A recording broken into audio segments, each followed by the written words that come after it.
hit and let the last few folks in as we get started. Hello and welcome to Welty at Home, the slow reading virtual book club that alternates works by Eudora Welty with works by authors connected to Welty. We are currently exploring E.M. Forster's 1908 novel, A Room with a View.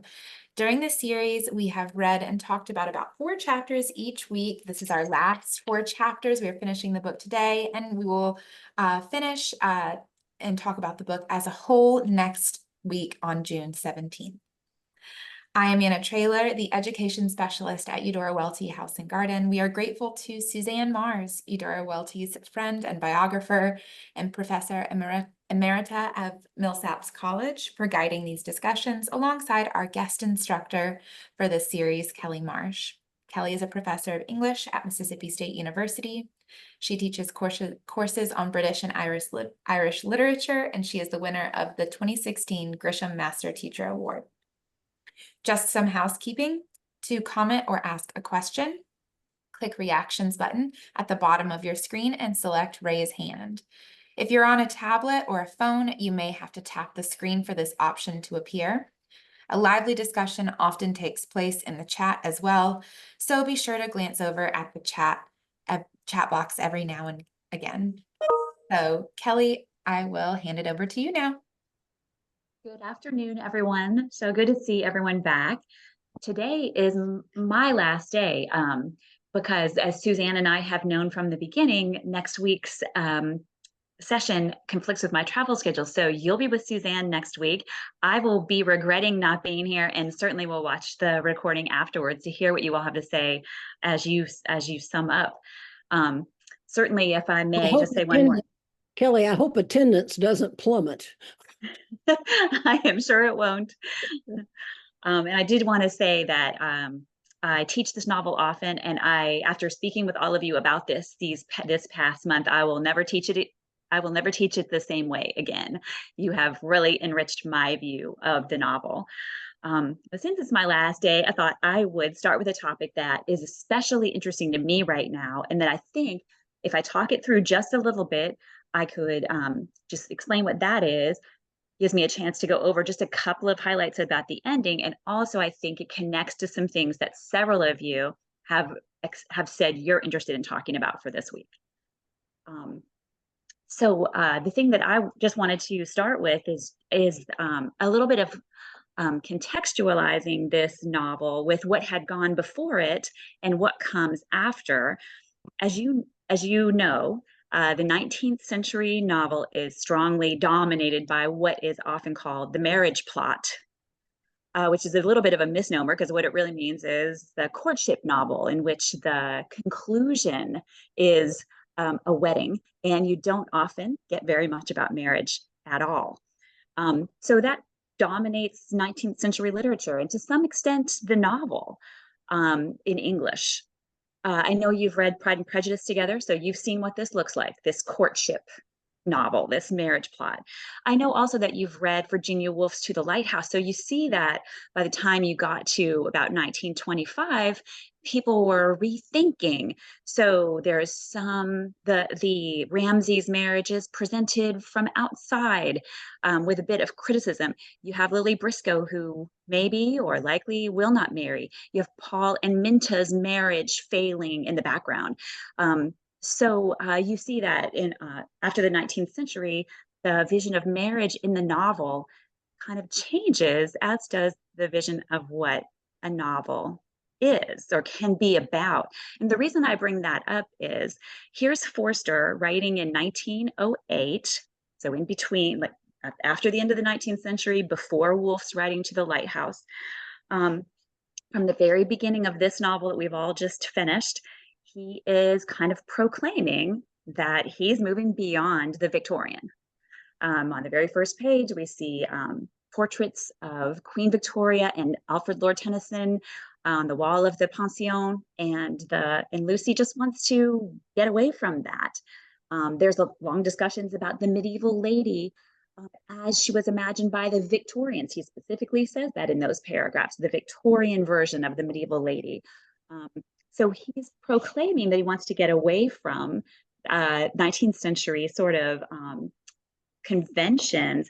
And yet here's this novel, which appears to be fully focused on courtship. So how do we explain this?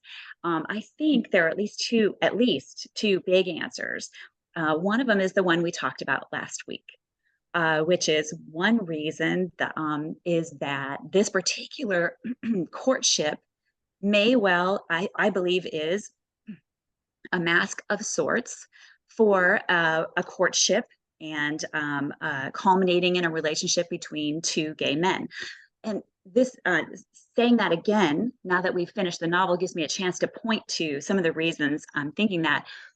One reason, why should both Lucy and Charlotte immediately respond to George Emerson as if he's not a possible candidate for Lucy? What are the reasons? They don't seem very strong, given for what's given, compared to if this were a gay relationship. Why, through so many chapters, can Lucy not admit to herself that she's attracted to George? Again, the reasons don't seem quite adequate unless we maybe consider that this is, again, a mask for a relationship between two men. In what we read for today, if you turn to 189, Mr. Emerson is having a really powerful conversation with Lucy. And so this is in the second to the last chapter, chapter 19, about 3 pages from the end. So page 189, he's persuading her that she should admit she loves George. And she says, and this is in a small paragraph at the bottom of 189 that starts, "You frightened me." The last sentence is, "I cannot break the whole of life for his sake." And I think we feel that that is a warranted statement. But if we try to think about her deciding to marry a young man who's more or less appropriate, that's hard to understand. Maybe why that's true, why she feels like she has to break the whole of life for him. And then there's Mr. Beebe's response, which is on page 190, just flipping over one page at the very end of chapter 19. Mr. Beebe says, Mr. Emerson says, "What's wrong with the boy?" When Beebe says he's more, sorry, I put my page over, more grieved than he can express.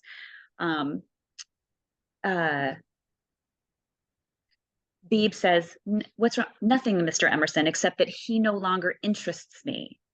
Marry George, Miss Honeychurch. He will do admirably." So we have to think about why that. And then maybe even more serious, we find out in the final chapter that Lucy has, as the narrator puts it, alienated Windy Corner, perhaps forever. That is, her mother and her brother won't speak to her over 6 months later. So though that's just what we've read for today, that sort of connects with that reason we talked about last time, that this novel is focused on a courtship. But I'd like to mention one more possible reason that harkens back to that literary history I was just mentioning. I think that the novel, again, despite its apparent focus on this one couple, may be questioning whether marriage is the only way to live, and whether marriage is really has to be the only basis for the novel. I think he's questioning both of those things. One reason I think that is everyone in the novel, besides Lucy and George at the end, is single. Their parents, Mrs. Vyse, Mrs. Honeychurch, Mr. Emerson, have all been widowered. Everyone else is not married. So Mr. Beebe and Charlotte Bartlett and Miss Lavish and the Miss Allens and Cecil, all of these people are single.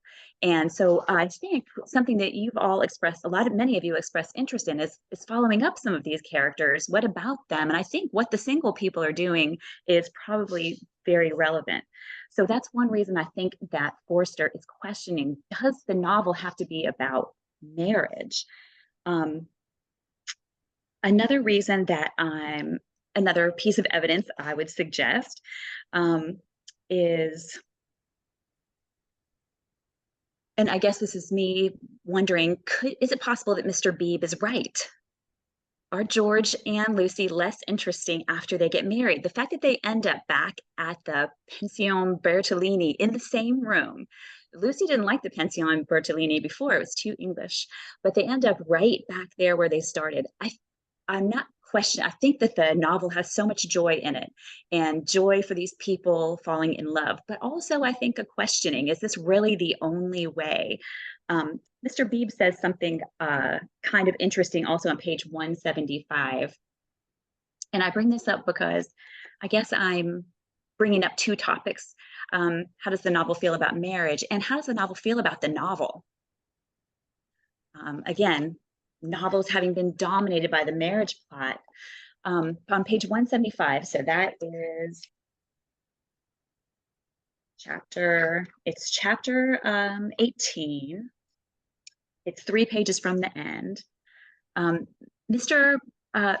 Beebe is simply making small talk. And it's a paragraph that starts, "They hurried home through a world of black and gray." So I think this is Mr. Beebe walking home with Charlotte from tea. He conversed on indifferent topics: the Emersons' need of a housekeeper, servants, Italian servants, novels about Italy, novels with a purpose. Could literature influence life? So for a long time, I read that as kind of a throwaway, as I think Forster's meaning for us to think of it as a throwaway. But if I look at it carefully in the context of trying to think about this, can literature influence life? That's what I mean by saying, I think he's asking, does literature have to be about marriage? Does life have to be about marriage? Novels with a purpose, I'm sure that you can imagine them as soon as he says them. Probably the most famous, maybe Uncle Tom's Cabin, which an abolitionist novel that actually did influence life, much more close to when Forster's writing in 1905. Upton Sinclair publishes The Jungle, which is calling attention to social class injustice.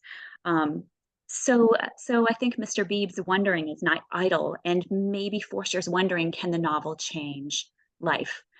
After this, he will write Howard's End and A Passage to India. And I think I can say, without a spoiler, that you could describe both of those novels as novels in which a marriage doesn't take place. A marriage that you might think would take place doesn't take place. And I guess I just wanted to end by coming back to the thing that I said last week, which is the third thing that Eudora Welty said she took from Forster. I'll just read it one more time, and then I'll open this up to any conversation you want about books, about literature, what literature is about marriage, or about anything that you're thinking. But Welty said, "Forster crystallized for me an instinctive belief that mystery in human relationships exists per se, that some relationships and that occasional human actions, perhaps of great import, may occur outside satisfactory explanations and still need to be taken into account." And I just wonder if for Forster, marriage is too much of a satisfactory explanation, and he's interested in what falls outside that. One last point, and if you'll come back to me to Mr. Beebe's response to learning that Lucy wants to marry George on 190. This is just me rereading. "What's wrong with the boy?" Mr. Emerson says. "Nothing, Mr. Emerson, except that he no longer interests me. Marry George, Miss Honeychurch. He will do admirably." That idea of somebody who will do, we hear very much, page 4, page 5, page 7, all the way through. And for Mr. Beebe to sort of concede to that, for us to fall back into that social framework rather than focus on the mystery of human relationships, I think Forster would like us to do better. So I'm glad to see that John already has a comment, and I hope that my saying some of those things have sparked things in other people. So John, and then Harriet.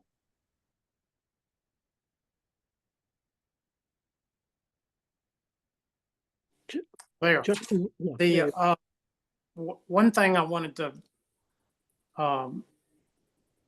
in the paragraph preceding one of the last ones you read, this is in chapter 18. Mr. Beebe says that it says that, and it's the paragraph that begins, Miss Bartlett burst into florid gratitude, and it talks about Mr. Beebe's belief in celibacy, so reticent, so carefully concealed beneath his tolerance and culture, now came to the surface and expanded like some delicate flower. Quote, "They that marry do well, but they that refrain do better," close quote. And you know, that my to me, that is a viewpoint expressed in the New Testament several times. And so that's what that is why, you know, some churches believe that it's appropriate to have a celibate priest as opposed to a married priest. And they think it's theologically based. The problem that I personally have with that is it doesn't seem to be very logical to me that if everybody becomes celibate, then there's not going to be a human race. And I do think that even the best of marriages, that it's a difficult path. And there's a lot of compromising that both sides have to make. Frankly, I think that this, to me, the ending of the book meets that head on, because this is not, in my view, it couldn't be a more difficult marriage that's about to take place. And I view it as that Miss Honeychurch, Lucy, is going to approach everything from a, for lack of a better word, a theological background. And that's in part suggested by her name, but that's in part because she's always ready to go to church. And she responds to Mr. Beebe. And she doesn't like hypocrisy and doesn't like Mr. Eager. And she finally understands in the next to last chapter from Mr. Emerson what Mr. Eager was talking about. And so that's one of the partners, or that's one of the members in this marriage that has already taken place. And then George himself is, if he's not an atheist, he's plainly a pagan. You know, he's called the socialist. And he does, because of the influence that his father has on him, he doesn't think of anything in theological terms. And it seems to me that it's got the potential to be a very difficult marriage, but it's, as far as, it's unlike any marriage that I'm aware of that is, I'll just leave it there, that I'm aware of. And I think it's a terrific book, and it's a terrific ending to, and it makes me want to wonder, you know, it makes me ask what happened to their relationship. How did these people get on? So I just thought it was a stunning ending. Can I chime in with one little thing? To me, this moment when Mr. Beebe says that about celibacy, and he thinks Lucy is choosing his way, it's Mr. Beebe projecting onto Lucy. And that at the end, his disappointment, they no longer interest me, is because she has backed away from mirroring him. So as I was saying to Kelly beforehand, I think everyone in the novel somehow comes out more sympathetic in the end, except Mr. Beebe, who does not to me, who's anyway, I'll shut up now. Harriet and then Bill. If I may, can I just respond to Dawn as well, which is just to say that I thought that was really interesting. I had not thought about Lucy and George's marriage in that way, which I find really interesting. So thank you. And I just wanted to pick up on what you were saying. So I do think that Forster wants us to take celibacy seriously in this novel, but also not to oppose celibacy and fruition.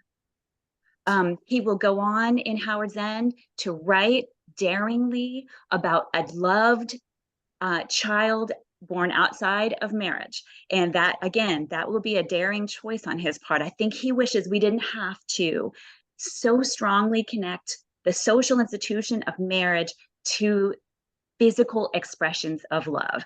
But I thought all that was really, really helpful and interesting. So now, Harriet.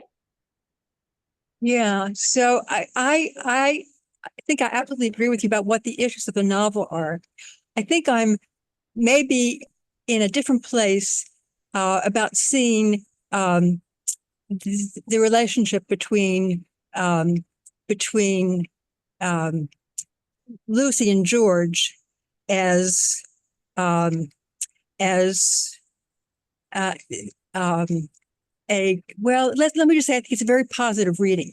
And I would complicate it by saying, well, on the one hand, I think that I think the whole point of the redemption of Miss Bartlett is to lead us to think about life outside of marriage and how difficult it is. And I'm thinking about how difficult it is for Miss Bartlett and for Mr. Beebe and for Cecil Weiss. That is, on the one hand, I think I see this speech about celibacy as a version of what is possible if your sensuality is gay. That there's a choice for celibacy because that's what that allows a social acceptance, but also not the other thing. And I see that with Weiss too. There's when Weiss congratulates Lucy on her insight when she tells him that he is not capable of intimacy. He's not capable of that intimacy. And then there are the women's issues that are perking around in the book that we still have yet to talk about, but I won't go there yet. I mean, I just think that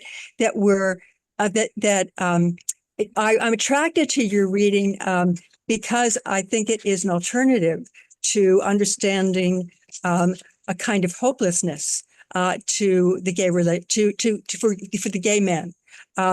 If the body is important, that is, I think both Weiss and Beebe are successful humans, but they are limited in this other area.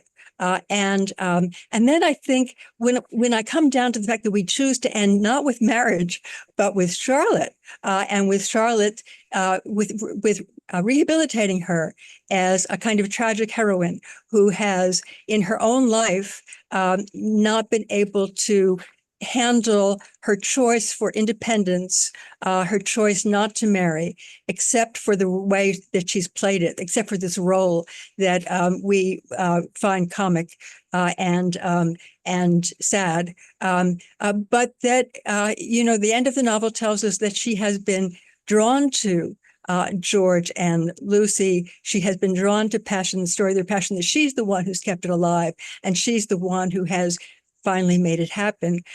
And so we're seeing her, as George said, she is not dried up through and through.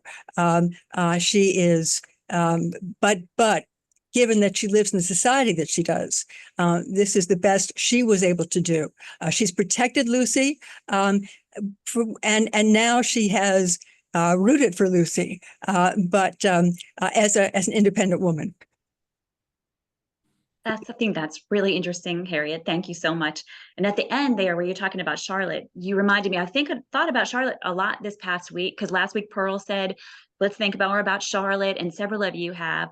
And I think, interestingly, maybe with reference to what you were just saying, well, the narrative makes it clear that 30 years ago, Charlotte decided against someone she loved, which tells us how old Charlotte is, which is 50.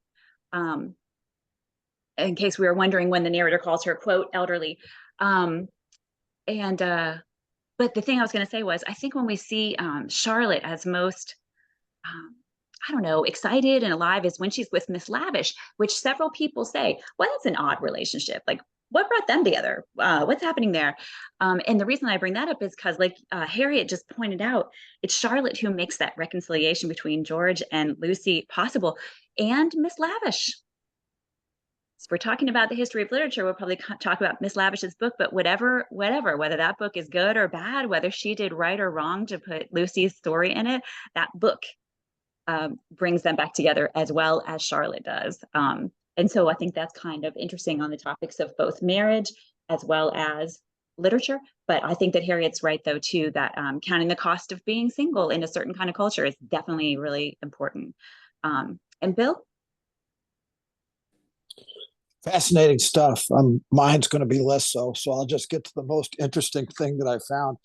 I got interested in the music in the story, and then when she's singing, Sir Walter Scott's Lucy Ashton's song, and so I looked to see if I could figure out what melody she was playing underneath that. I found a modern one, but then there was a reference to another one. But in the meantime, Forster wrote a coda to this 50 years afterwards. And the coda is called A View Without a Room. And it's an 8-page coda. I sent to Eudora Welty House the info there. I sent a link to that. So if she wants to put it out, that's fine. Anyway, in it, he tells what happens to the characters throughout life up until 1958. And so it's kind of interesting. Let's see what else. I was wondering how he was going to wrap this thing up. After chapter 19, I think he kind of ran out of steam. I think he just got completely uninterested in the story. That's how I felt about it. It was just kind of like landed flat. And then when I was reading about, you can read some of the early stuff, the early drafts. He had no music in there. She was not going to be a musician per se. George was going to be the player, and she was just an accompanist. And I think that's how he was going to help her mature, George. But they had no music, and it just doesn't seem like it would be the same story without the music. It just really brought everything to life. I hadn't really read this from like a gay perspective. I mean, that's very interesting to me. My first reactions are that when he said Beebe says he's no longer interested in George, it makes you think about like all the relationships. Is this supposed to be a father and a son relationship? If I take it from a gay perspective, or is this some other kind of relationship? But he just went instantly cold towards her and towards George. And it made me think that maybe he was interested in a relationship from this perspective. I mean, this is just thinking like this, interested in a relationship with Emerson, and that she is confused about who she wants to get involved with. Does she want to, and that Emerson's not gay, but that everybody else in the story is. I mean, the mother, the cousins, the ladies, the vice, the whole crowd, and so now she's just turning away from that whole world, unknowing that she's turning away from that whole world to go with the guy she's interested in, and Beebe's interested in too. Now, that's just right off the top of my head. But the coda, by the way, the 8-page published in the New York Times, and it's interesting. It's interesting what happens to these folks. So anyway. Thanks so much, Bill. And I'm so glad you brought up the coda, since John had just said, I'd like to know what happens to this couple later. And so thank you, Bill, for making sure that everybody knows that Forster had some thoughts about that.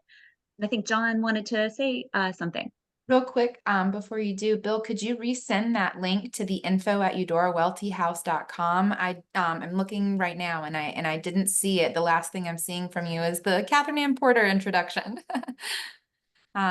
But I'll make sure to share that with everybody once I get it.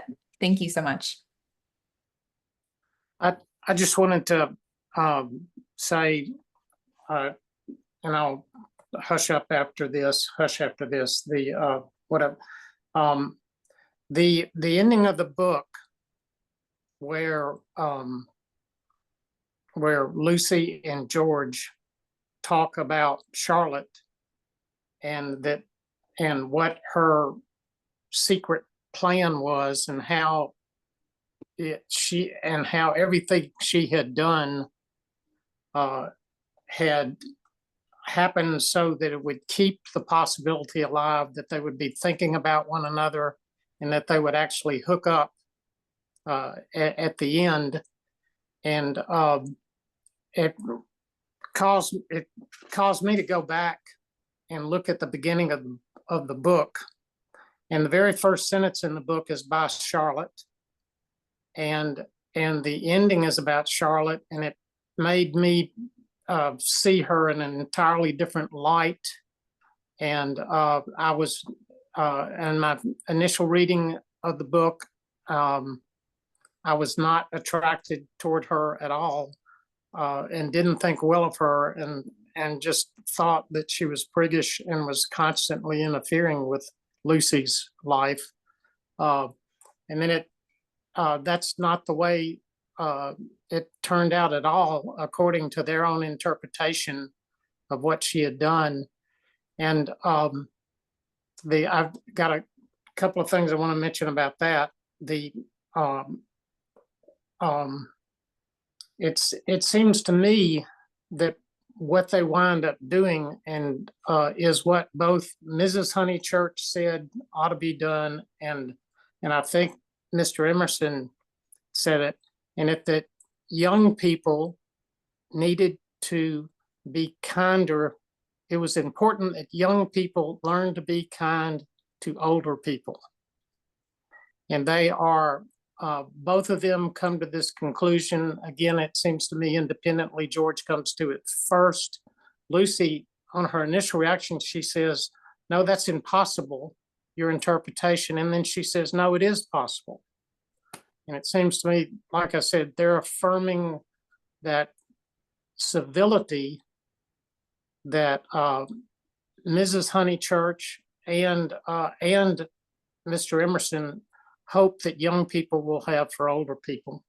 One other thing I wanted to, the theme of light and darkness is, whether you view it theologically or whether you view it as Mr. Emerson as a socialist, and that there is no, he wants to live his life independent of any theological basis.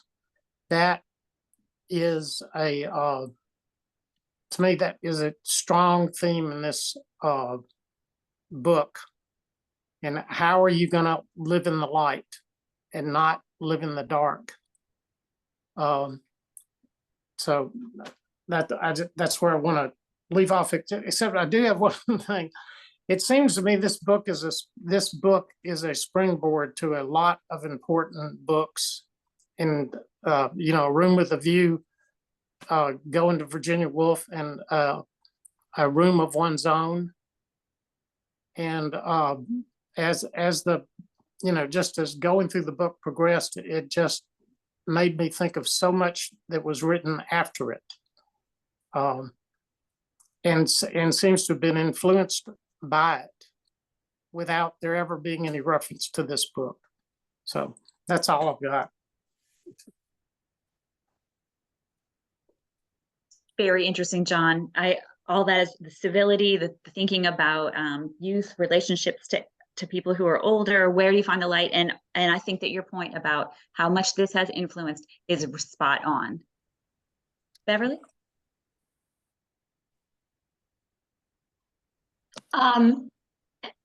When I was reading along in this book, and of course it more or less ends happily ever after for George and Lucy, which may be, I don't know, unrealistic given that they've alienated family members and that kind of thing. But I was thinking about American women writers who were writing at the same time, from the mid 1800s on into the early 1900s, 1930s, like Kate Chopin and Mary Wilkins Freeman and Charlotte Perkins Gilman, and some of those writers. Their view of marriage is not everything ends happily ever after. I mean, in The Awakening, of course, we have Edna Pontillo walking into the sea and not coming out in China on the other side. And we have, you know, different short stories, even Edith Wharton. You know, we have in the other two in her short stories, we have a character who's been married 3 times. And the fact that she still has a civil relationship with all 3 husbands is amazing. But if you look at this book written by a man, everything's kind of neatly tied up. And I would like to think that George and Lucy will eventually reconcile with their families, especially when they have their first baby and, you know, et cetera, et cetera. But the women are not as optimistic, American women anyway, and their view during the same period of time. That was beautifully put, Beverly, and actually is a way I had not thought of it, but kind of makes me feel confirmed in my sense that even though I think he takes joy in this relationship, and also wants us to, you know, feel the joy of that he's not completely serious. That, I mean, I think that he recognizes the problems with marriage too, and a little bit the Bill's sense that the novel is too pat maybe comes from that. I think that's on purpose. So that's a great perspective that I was not thinking of, but I find really interesting. I'm glad you said that. Harriet? So Beverly's comments make me do want to get closer to the issue of the women's movement in the novel.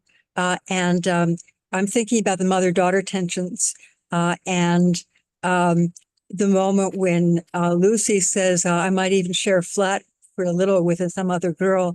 And her mother says, and mess with typewriters and latchkeys, exploded Mrs. Honeychurch, an agitating scream and be carried off kicking by police and call it a mission.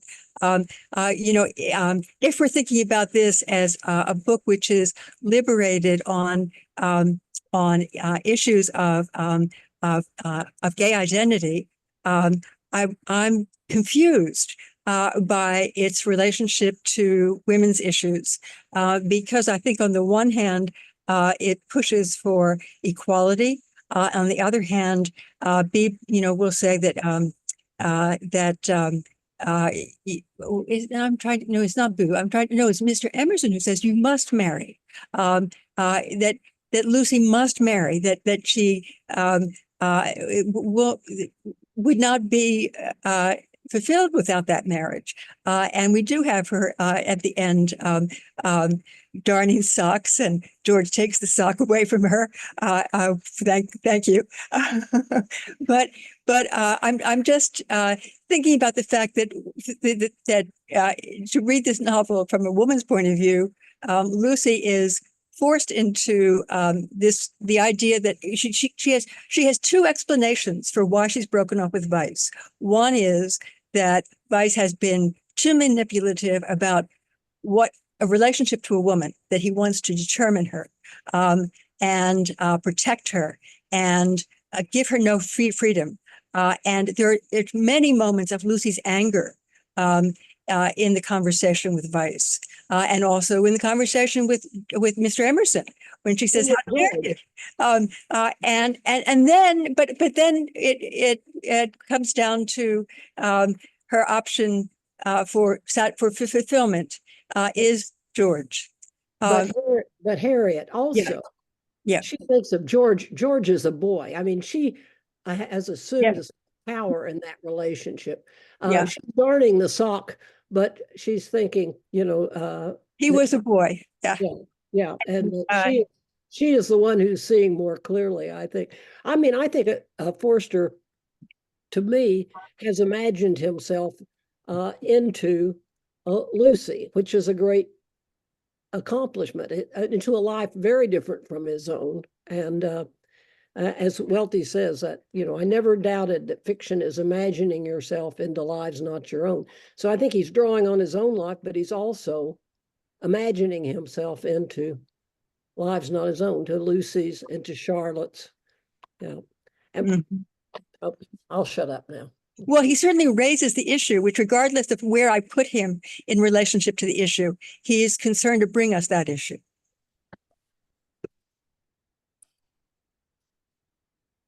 Right. I wonder, thinking about what Harriet is saying and putting it together with what Suzanne is saying. Harriet said he's interested in equality. I think that's right. And I think that what we're seeing is that interest can be a little misleading if a person's not thinking very hard about the inequalities that exist. A little bit Forster is wishful thinking that all people can interact equally, like doesn't have to be about gender, without really thinking about the social realities, the social and the history. And as Suzanne said, I think he believes he's imagining himself into a young woman. And I think we find that performance largely persuasive. But the fact that he thinks he can do that tells us a little bit something. If we could all just, act the same, then there would be this equality. I think he's not, yeah, I think so. I think I'm agreeing with both of you. Bill?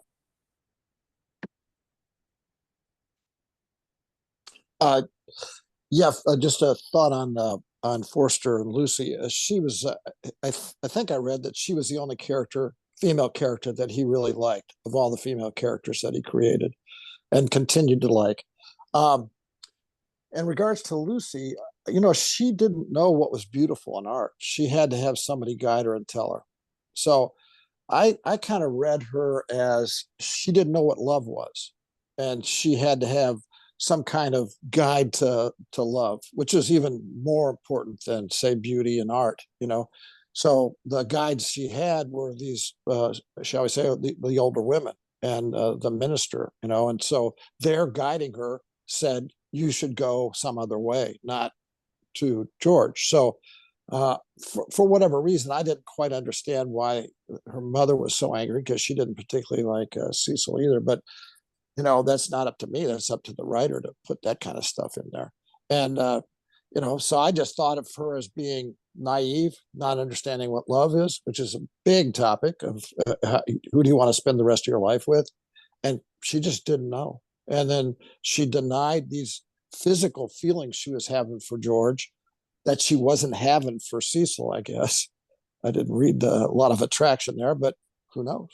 But yeah, I just thought she was just confused about, the big topic of life. That's all.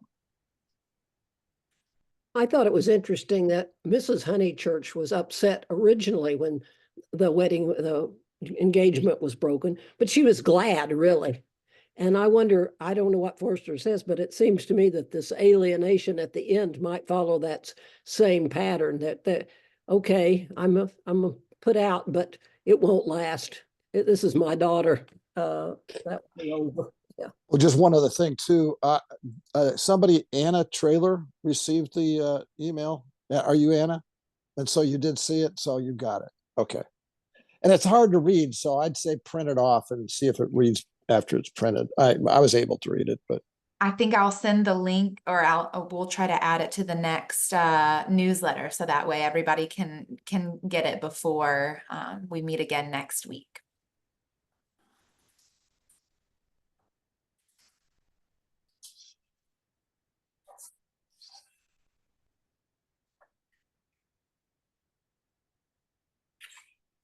Should we talk about the whole question of the novel and writing and storytelling, and is it avenue to truth?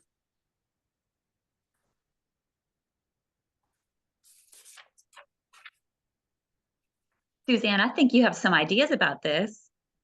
Well, I don't know. They're not too well formulated, but it seemed to me when we were talking about point of view last time, and Forster calling attention to himself as the narrator, is that he's casting himself as a storyteller, or at least as a historian. And that in doing that, he casts himself as one with access to the truth. He's going to tell us the truth. And there's perhaps a suggestion that fiction is a surer road to truth than Mr. Beebe's religious tomes, or that Cecil's reliance upon nonfiction. Although I think, of course, Miss Lavish with her kind of tawdry fiction would be the opposite of that, so that Forster as a narrator might be somewhere in between. And so it might be a plea for fiction. I don't know. Am I off the mark, Kelly? No, I think that's a great way to lay it out. And think about what he's wanting us to be thinking about fiction, what it can be and should be. Is Miss Lavish's novel tawdry? Or, you know, what is he thinking about it? Why does she write under a pseudonym? I'm glad you got us in this area, Suzanne. I think it's really interesting. John? Okay. That part of the book, and we're talking about where those issues are raised. It's what chapter is it? It's chapter 18, and it's is it when Beebe is walking with Charlotte, and it says the novels about Italy, novels with a purpose. Could literature influence life?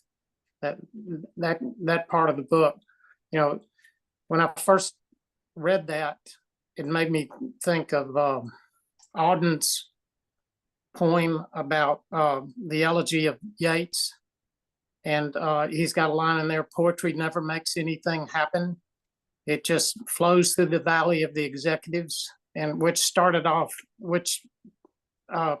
was a springboard to this intense debate about whether literature, fiction, poetry really does influence our lives. And it seems to me there is a number of people, Tom Stoppard and maybe even Richard Ford, if I understood him the last time I heard him speak at the book festival, that a number of writers right now say that that their work doesn't have any influence on everyday life. And to me, I just think it does. And I just think it's part of the canon of literature that that begins at least with the Bible. And then it goes to, and I'm not sure which is older, the Iliad and the Odyssey. And, what's in the canon and what's not, and what's in the canon does influence us. And it influences in ways we're not even aware of. There's a part in the book here where Forster quotes from Macbeth without any attribution at all, and the Thane of Cawdor, and nothing came as life like the leaving of it, and anyway, I'm stumbling around here, but I definitely do think that there's a canon of fiction and nonfiction that influences our lives.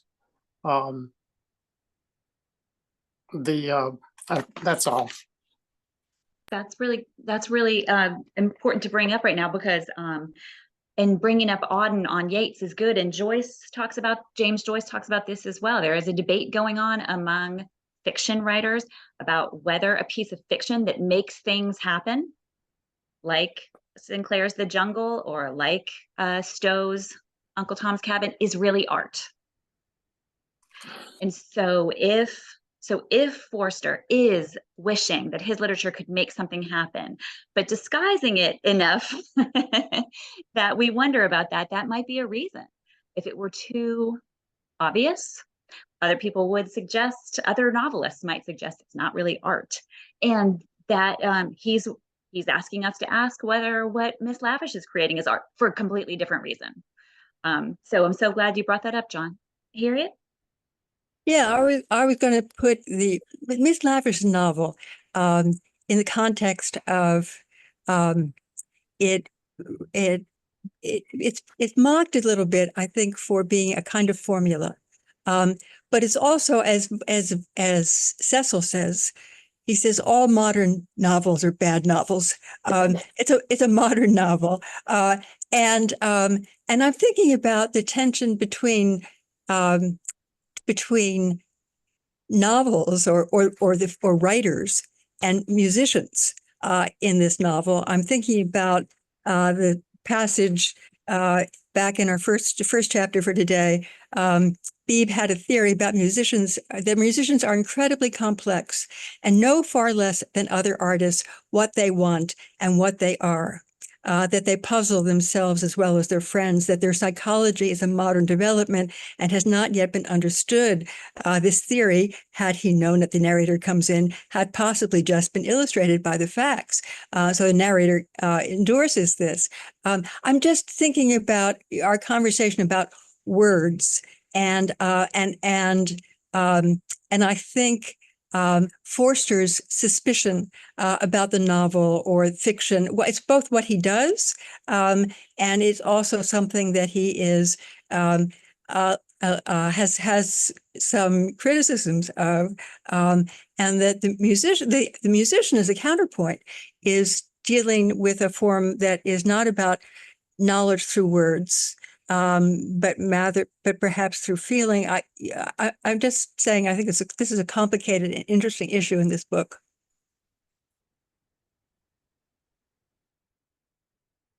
Harriet, where was that you were quoting? Oh, sorry, you muted yourself. It was in. Yeah, I don't have, it's chapter 18. Chapter 18. I think it's 18. Maybe 18, yeah. Yeah, it's Lucy would enjoy this letter. This is when Beebe is thinking about, it must be close to the beginning, because I only have my notes here, not the novel. That when Beebe 165. good, okay. Got it. I thank you, Harriet. I think that I agree that is relevant for various kinds of reasons. Right further down on page 165, Mr. Beebe says, "Isn't it wonderful? Isn't it romance?" with a capital R. And then on the next page, he says, well, at the bottom of that 165, let's see. I think it's Mr. Beebe still talking. "Isn't romance capricious? I never notice it in you young people. You do nothing but play lawn tennis and say that romance is dead." And I think romance resonates all the way through this in a couple of different ways. One, we associate it with the medieval, which of course has been brought up as a topic here. But also, too, it seems to be, Harriet used the word formulaic to describe Miss Lavish's novel. And I think what the formula she's using is the formula of romance. So I think it's interesting, at least in both of those ways. And the idea that Mr. Beebe thinks that young people have left it behind, but the Miss Allens might find it in Constantinople or Greece. And I see Melissa has written something about Constantinople and Greece over in the chat. That Constantinople and Greece, for example, are too far.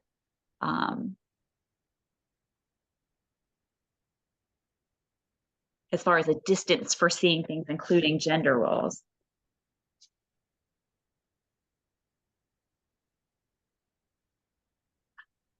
We are getting close to the end, about 7 minutes, but plenty of time to talk about another topic or two. If somebody came hoping to speak about something that hasn't come up yet, we could talk about that now.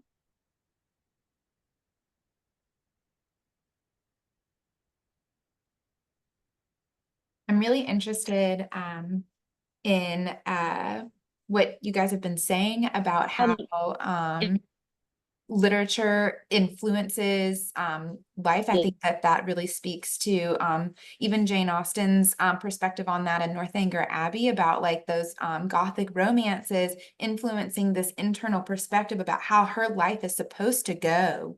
Whenever she goes to this one place, like it influences all the way back to like each different type of literature is doing something, like if a piece of poetry is giving laud and praise to something, and that is marked down in the canon, that is going to then give the rest of history's perspective on that something through that lens. That is our view. That is the room that we have then of that thing. So I think that like that can be turned in a lot of different ways. I mean, and like if it's Miss Lavish's piece of literature, like is that tabloid-esque? Do we see that coming into how we think of, you know, fiction now, like it's not real? So just that, those are some things that I've been thinking about. Great idea. Great idea, Anna. Really beautifully expressed and nice connection, nice description of what I think John referred to as canonization, and you're referring to it this way. And I love your connection between that process and rooms and views. Thank you. Liz? Liz, did you want to say something? Yeah, sorry. So I'm just interested, I don't know that there's much to say about this, but I'm interested, sorry, I've got a weak connection here. I'm interested in the idea of muddle. Forster uses the word muddle throughout the book, and then Mr. Emerson picks it up at the end when he's like giving Lucy this talking to, like, you're in a muddle, and I don't have the book in front of me, so I don't have the quote, but I'm just interested. It seems to me that that's one of the things that Forster is interested in this book. Like, what is a muddle, and how does one get, you know, what leads oneself to getting into a muddle, and what's the way out of a muddle? And I don't know if that's a specifically gendered thing, if Lucy's in a muddle because she's a young woman and confused. George Emerson is portrayed as much more confident in what he wants. Like, he loses his will to live when Lucy turns him down, but he seems to see clearly, as does Cecil, whereas Lucy is just muddled and doesn't know what to do and has almost sort of a paralysis about that. And it goes back to, I'm very curious about why she turned him down twice, Cecil, before she accepted him. So I just wonder what people make of being muddled and what Forster might be saying about us through that.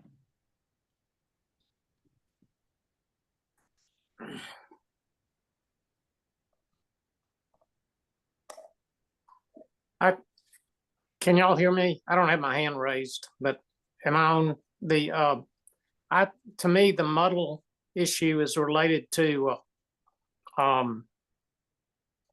for Lucy, there's a period there where she goes into the armies of darkness, and that is why she becomes muddled. She stops.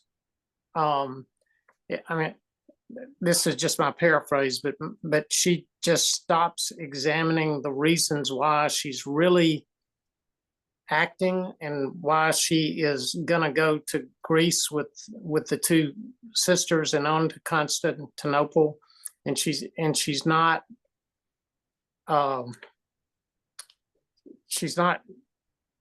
dealing with what's really happened, and she's telling people false stories.